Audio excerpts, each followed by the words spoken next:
제가 말씀드릴 주제는 이제 조금 큰 시야에서 봤습니다. 지금 ICT 때문에 문제가 되고 있는 사회적인 이슈, 기술 이슈가 뭔지 큰 관점에서 봤습니다. ICT 때문에 바뀔 수 있는 미래 사회 변화가 뭐냐라고 했을 때 크게 5가지를 잡아봤습니다. 지금 ICT 자체가 가지고 있는 이슈가 뭐냐 10개를 잡았습니다. 그래서 요 각각에 대해서 말씀드릴게요. 이거는 뭐 국가도 그렇고 기업도 그렇고 뭐 개인도 마찬가지겠지만 이러한 변화를 읽지 못하면 상당히 위험해질 수 있다는 겁니다. 우선 사회 변화 얘기입니다. 5가지인데요. 하나하나가 지금 세계적으로 아주 뜨거운 주제들입니다. 일단 고용 문제입니다. 이거 지금 보시는 기사가 2011년도에 미국 신문들입니다. 지금 우리나라 신문에서 비슷한 얘기들이 나오고 있어요. 지난 100년간은 이 기술 때문에 인간의 몸이 좀 변했죠. 산업화 때문에. 앞으로 100년은 ICT 기술 때문에 인간의 뇌를 대체하기 시작했다는 겁니다. 전문직 계신 분들을 보시게 되면 특정 개인이 가지고 있는 슈퍼스타가 독점하는 시대가 왔습니다. 또 한 가지는 권위가 좀 줄어들어요. 의료 같은 경우에도 이게 왓슨입니다. 알빈 왓슨. 컴퓨터가 예를 들어 폐 사진을 딱 보고 폐 암이냐 아니냐를 판단한다는 얘기죠. 그게 의사보다 더 정확하게 한다는 얘기죠. 두 번째는 지금 보시게 되면 그 디스커버리하는 소프트웨어 때문에 지금 그 법무사라는 직업이 많이 줄고 있거든요. 이 소프트웨어 하나 사게 되면 사실 법무사 일이 한 수십 명의 일을 한꺼번에 할 수 있습니다. 프로그램 때문에. 그 다음에 이제 여러분들 아시고 있는 그 코세라 같은 무크. 그러니까 뭐 외국에 있는 아주 유명한 교수들의 그 강의를 무료로 들을 수가 있습니다. 이런 것들이 상당히 앞으로 우리 사회에 큰 영향을 준다라는 얘기입니다. 오른쪽 같은 경우에는 금융, 운수, 상담 같은 경우 보시게 되면 다 자동화되어 있어요. 그래서 만약에 휴대폰 문제가 생기면 삼성에 전화 그러면 지금 사람이 안 받습니다. 사람이 자동으로 뭐 휴대폰, 컴퓨터 말을 하게 돼 있죠. 사람보다는 기계가 다 판단합니다. 그래서 앞으로 이러한 일자리가 많이 바뀔 수 있다는 겁니다. 그래서 이런 고용 문제가 첫 번째고요. 두 번째는 시장 패권 문제입니다. 지금까지는 미국과 중국의 G2라고 합니다. 경제와 정치에 대한 G2 시대인데 앞으로 경제가 I2 시대로 갑니다. 인터넷 혹은 뭐 IT에 대한 강자. 이게 지금 캡틴 아메리카와 배트맨과의 싸움으로 이렇게 이제 그랬습니다. 배트맨이라고 하는 것은 바이두, 알리바바, 텐센트 약자입니다. 다 중국 기업입니다. 그 미국에 있는 구글과 페이스북과의 중국과의 싸움은 이미 시작이 됐고요. 이번에 알리바바가 미국에 상장했던 그 사건은 이미 이제 미국 한판 싸움을 붙겠다는 얘기고 그 전면에 지금 바이두, 알리바바, 텐센트, 이 배트가 자리 잡고 있습니다. 근데 여기 이제 유럽이라는 데가 있어요. 근데 어느 틈인가 보시게 되면 노키아가 죽고 뭐 그다음에 알카텔이 죽고 이렇게 하면서부터 이미 유럽이 보이지가 않았어요. 그 이번에 지금 3월달에 그 했던 세비시라는 전시회가 큰 게 있습니다. 거기서 독일과 영국의 두 정상이 만나가지고 단일 디지털 유럽을 만들기 위한 아주 강한 의지를 보였죠. 그게 지금 보시는 그 데이터 어빌리티라는 용어를 만들어냈습니다. 지금 뭐 IoT라든가 이런 걸 통해 가지고 한번 크게 한번 해보자라는 게 유럽의 반격이 시작이 됐습니다. 우리나라는 어떻게 할까라는 얘기죠. 상당히 이런 전략적인 게 필요하다라는 겁니다. 세 번째가 이제 산업 쪽입니다. 산업을 보시면 지금 그림 보시게 되면 예전에는 링 안에서 내가 잘하는 것만 하면 됐습니다. 뭐 권투든 아니면 킥복싱이든. 지금은 아무리 열심히 해봐도 링 밖에 있는 사람이 와가지고 나를 때리게 됐어요. 그게 지금 알고 있는 것들은 우버 같은 사태입니다. 우버 택시 운전. 나는 아무리 열심히 택시 운전을 하고 있는데 갑자기 그 스마트폰 앱 하나가 와가지고 내 밥그릇을 빼앗아버리는 시대가 돼버렸단 말이죠. 그 링 밖에 내 경쟁자가 있는데 어떻게 될지 모른다는 얘기입니다. 산업이 이렇게 무너지고 있다는 얘기죠. 지금 이제 경제학자들 얘기인데요. 포터가 했던 뭐 파이브 포세스 이게 이미 94년도에 초경쟁 시대에 무너졌고 지금은 이미 맥그레스가 하고 있는 경쟁 우위의 종말이라는 말이 나옵니다. 그야말로 내가 잘하는 거 아무리 잘해봐도 링 밖에 온 놈이 나를 때리니까 어떡하냐는 얘기죠. 그래서 이때 살아남을 수 있는 전략이 뭐냐? 하나가 이것입니다. 다각화 속도전. 빠르게 움직이라는 얘기죠. 옛날에는 문어발식 확장 다 반대했는데 지금 그렇지 않답니다. 내가 조금만 아니면 잘 뜰 것 같은 거 있으면 빨리 하자는 얘기죠. 실수하더라도 회복할 수 있는 기회가 있으니까. 지금 보시는 이 그래프가요. 최근 4년 동안에 이 글로벌 기업들이 M&A 했던 기업들이에요. 대표적인 것들. 구글 보시면요. 뭘 하겠다는지 전략이 않습니다. 너무너무 다양해요. 로봇, 알고리즘, 광고회사 다양합니다. 이게 지금 시대의 변화를 나타내고 있습니다. 요 4년 동안에 구글이 M&A 했던 기업이 한 100개가 넘습니다. 삼성이 8분의 1이에요. 최근에 보면 삼성이 좀 바뀐 걸 볼 수 있습니다. 최근에. M&A도 많이 하고 있고, 요번에도 하지만 뭐, 그 실리콘밸리에 있는 33세 그 상무도 이렇게 하고, 이런 전략이 필요해 보인다는 얘기죠. 경쟁 상대가 내 이미 바뀌어 있다는 얘기입니다. 또 한 가지는 우리 인간 자체에 대한 얘기입니다. ICT가 인간의 뇌 구조를 바꾸고 있다는 얘기입니다. 이거 보시면 왼쪽에 있는 구조가 생물학적인 뇌입니다. 근데 오른쪽을 가만히 보시면 스마트폰과 연결되어 있는 이러한 네트워크 자체가 거대한 하나의 뇌처럼 되어 있어요. 그래서 이게 과연 어떻게 인간의 뇌 구조를 바꾸냐라는 얘기거든요. 과거에 우리가 80년대 디지털 원주민들 혹은 뭐 M세대, C세대 말이 많았습니다. 근데 스마트 세대라 가지고 2000년도에 태어난 아이들은 좀 다릅니다. 얘네들은 태어날 때부터 인터넷 접속이 돼가지고 늘 이게 너무나 자연스러워요.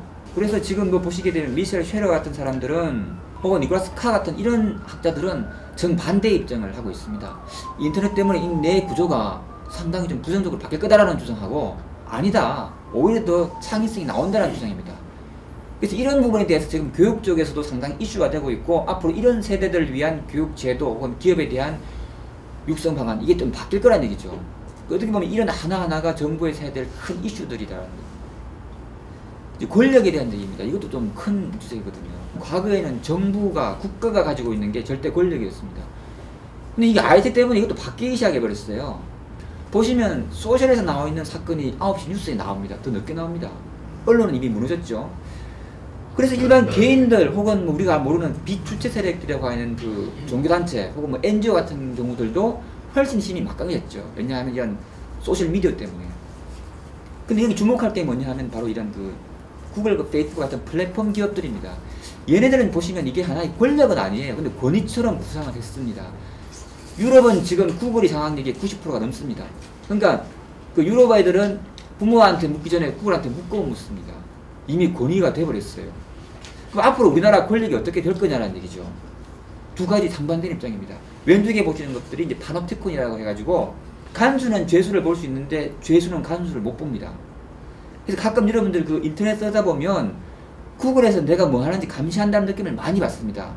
절대 플랫폼 기업들의 그 권력이 강화될수록 정부가 그 기업만 장악하면 모든 국가에 대한 국민들을 장악할 수가 있습니다. 작년에 그 스노든 그 NSA 폭로 사건이 대표적입니다. 그래서 이런 그 IT 이런 기술이 확대되면 될수록 정부가 막강해질 수도 있는데 반대로 오른쪽은 이러한 권력들이 다 무너진다는 개념이죠. 상반된 주장입니다. 그러니까 수평적인 것. 일반 국민들도 정치에 참여할 수 있는 이런 양면성이 있다는 거죠. 그래서 이런 것들을 앞으로 상당히 고민해야 될 문제들. 지금까지 말씀드린 5가지 주제는 ICT 때문에 바뀔 수 있는 글로벌한 이슈 5가지입니다. 그러니까 이거는 하나하나가 다 정책 이슈가 될 수 있는 부분들입니다. 기술적인 얘기를 할게요. 지금 기술 부분에서 그러면 10개가 뭐냐, 지금 제일 핫한 게 뭐냐라고 봤습니다. 첫 번째는 우리가 알고 있는 소셜미디어입니다. 많이 쓰고 있습니다. 덤바라는 학자가 있습니다. 루비 덤바. 이런 얘기를 했습니다. 사람이 보통 안정적으로 사회관계를 유지할 수 있는 숫자가 있습니다. 해보니까 한 150명 정도가 되면 안정적인데 그거 넘게 되면 사람이 그 다음부터 너무나 모르는 사람하고 하게 되면 불안정해집니다. 개방이 너무 확대되니까. 이 덤바의 숫자라고 있습니다. 150명. 그러다 보니까 소셜미디어가 바뀌었어요. 이 보시면은 아우 그냥 밴드 같은 거 폐쇄형 아니면 내가 쓴 거 그냥 한문 쓰고 사라졌으면 좋겠다. 휘발성 핀트레스트 같은 이런 그 큐레이션 상당히 다변화됐습니다. 그러면서도 사람들은 이제 자기가 쓴 거에 대한 잊혀질 권리에 대한 문제들 상당한 좀 문제가 많이 나왔죠. 근데 이런 소셜이 가지고 있는 가장 큰 앞으로의 문제가 뭐냐면 소셜은 이야기만 하는 장소가 아니라는 얘기죠. 플랫폼화 돼가지고 이게 하나의 전자상거래처럼 많이 확장된다는 얘기죠. 두 번째는 가상현실입니다. 요 보시면 이게 가상현실이라고 하는 요 자체 기술은 초창기입니다. 아주 볼품없었던. 지금은요 사람보다 현실보다 더 생동감이 있습니다. 이번에 부산에서 하고 있는 그 G스타라고 하는 그 게임 세계적인 그거 보시게 되면 굉장합니다. 근데 이 가상현실에 대한 기술은 게임의 문제가 아니라 항공, 교육, 의료 부분에 대한 어떻게 보면 앞으로 가장 최고의 역대 최고의 플랫폼의 가능성이 상당히 존재한다는 얘기죠. 그래서 이거는 그렇게 단순히 넘겨질 것은 아니다는 얘기입니다. 세 번째는 IoT입니다. 너무너무 말이 많아요. 이거 세비에서 이번에 캐머런 총리와 메르켈 총리가 이걸 주제로 해서 앞으로 유럽의 도약을 단계월 시도했습니다. 우리나라도 사물인터넷 얘기 너무너무 많습니다. 근데 사물인터넷은 지금 너무나 붕붕해요. 너무나 범위가 크기 때문에 핵심이 없다는 얘기죠. 그래서 영역별로 분명한 전략이 필요해 보입니다. 그 다음에 웨어러블 기기입니다. 웨어러블 기기 중에 대표적인 게 스마트워치죠. 그런데 이거 지금 차고 있나요? 별로 없어요. 내년도에 애플과 삼성이 한 번 더 싸울 텐데 지금 바로 기술에 대한 수용 걱정이 캐즘이라 해서 요 계곡에 빠져 있습니다. 요거를 넘어설지 안 넘어설지는 내년 초에 아마 결판 날 것 같아요. 적어도 제가 판단하길 때 이게 패션이든지 아니면 웨어러블 기기 가지고 있는 기능이 결제든 뭔가 지금 다른 거 차별화된 제도가 안 보인다는 얘기죠. 애플이 성공한 거는 미국에서 지금 결제로 수단으로서 굉장히 뜨고 있습니다. 네. 그냥 되면 바로 결제가 됩니다. 네. 이게 지금 우리나라는 규제 때문에 못하고 있죠. 그 다음에 지금 가장 바뀌고 있는 부분이 로봇 쪽입니다. 이게 지금 여러분들이 알고 있는 그 로봇이었어요. 공장에 있는 로봇. 근데 이게 바뀌었어요. 대표적인 게 왼쪽과 오른쪽이에요. 요 키바 같은 경우는 지가 알아가지고 공장 바닥을 돌아다닙니다. 사람 대신에 물건을 나릅니다. 오른쪽 같은 경우를 보시면요. 이게 팩스트라고 하는 로봇인데 나온 지가 2년 됐습니다. 요거 한 대당 2천만 원 조금 넘습니다. 미국에 나오면 다 팔려요. 요거 오른쪽에 박스가 있습니다. 박스를 짓는데요. 지금까지는 컨베이어 벨트 앞에서 사람이 있어요. 왜 그랬냐 보니까 기계는 너무나 정교해가지고 박스가 조금만 움직이든지 조금만 뭐 약간 융통성이 없었어요. 그래서 MIT에 있는 그 교수가 봐가지고 이걸 인공지능으로 해결했어요. 프로그램으로. 얘 팔을 잡고 이렇게 흔들어가지고 교육을 시키면 사람처럼 합니다. 박스가 조금 변동이 있어도 지가 알아가 눈이 있어요. 이렇게 움직인단 말이에요. 컨베이어 벨트 지금 사람 없습니다, 공장에. 그 다음에 이제 구글입니다. 구글이 인수한 기업을 보시게 되면 상당히 무서워요. 지금 여기에 있는 샤프트 같은 이런 기업들을 보시면은 그 절대 강자입니다. 다 1등들을 다 인수했어요. 작년 12월에 이 로봇 테스트를 했거든요. 근데 형편없었어요. 주제가 뭐냐면 8가지 임무를 하게 만들었습니다. 사람 대신에 차를 운전해가지고 내려가지고 문을 따고 들어가가지고 사람을 구조하는 후쿠시마 원전 사태 때문에 이런 걸 만들었어요. 근데 거기에 1위한 업체가 샤프트라는 기업인데 이게 일본 업체입니다. 그거를 구글에서 인수를 해버렸어요. 10년 안에 사람 대신에 운전해가지고 문을 따고 들어가서 구조하는 게 가능하다라는 게 일반적인 전문가들 얘기입니다. 로봇 쪽은. 그 다음에 이제 보는 게 의료와 바이오 쪽입니다. 지금 보시는 구글, 삼성, 인텔, 마이크로소프트 이거 대표적인 IT 기업입니다. 근데 얘네들 지금 다음 먹거리로 하고 있는 게 바로 의료 바이오 쪽입니다. 이게 ICT와 아주 밀접하게 융합되고 있고요. 지금 하고 있는 브레인 매핑, 오바마 정부도 하고 있지만 뇌과학 쪽과 연결이 되면 앞으로 이쪽이 어떻게 될지 잘 예상이 안 된 쪽이에요. 이쪽에 대한 기술이 급격하게 만약에 된다면 ICT가 접목돼가지고 굉장한 혁신이 일어날 것으로 보입니다. 빼놓을 수 없는 겁니다. 자동차 쪽입니다. 요 위에 있는 도요타, 닛산, 뭐 현대까지 이 완성차 업체입니다. 밑에 있는 구글, 애플, 인텔 이거는 플랫폼 기업이죠. 필요에 따라서 지금 자기들이 합종 연행을 하고 있어요. 그런데 두 개는 지금 싸움이 붙어 있죠. 2020년 안에 분명히 구글 차는 나오고 있습니다. 이번에 저희가 구글 엔지니어를 불러가지고 한번 물어봤어요. 구글 차가 지금 한 20-30만 넘죠. 20만 마일이니까 훨씬 더 크겠죠. 무사고라는 얘기죠. 한 2번 있었다죠. 상대방 실수로 인해가지고. 그래서 저는 엔지니어이기 때문에 사실은 그게 상당히 부정적이 딱 하거든요. 그래서 물어봤어요. 너 언론에 보도되는 거 거짓말이지. 너 비 올 때 운전해봤어. 혹은 뭐 이렇게 환경 안 좋을 때 좋은 거만 하지 않느냐. 아니라는 거예요. 출퇴근할 때 자기 탄답니다. 운전해가지고 그 IC 딱 들었으면 버튼을 딱 누르게 되면 그때부터는 이제 팔 이렇게 하고 있답니다. 사람보다 훨씬 더 안정적이라는 얘기죠. 그게 원래부터 구글이 이제 시내 주행까지도 하고 있습니다. 조만간에 이게 이제 나오는 문제가 있어요. 이제 앞으로 법 규제 쪽 문제인데 이렇게 운전하고 있다가 순간적으로 사고 딱 났을 때 이게 누구의 책임이냐라는 거지요. 이런 문제에 대한 것들이 해결이 된다면 충분히 가능할 거로 보입니다.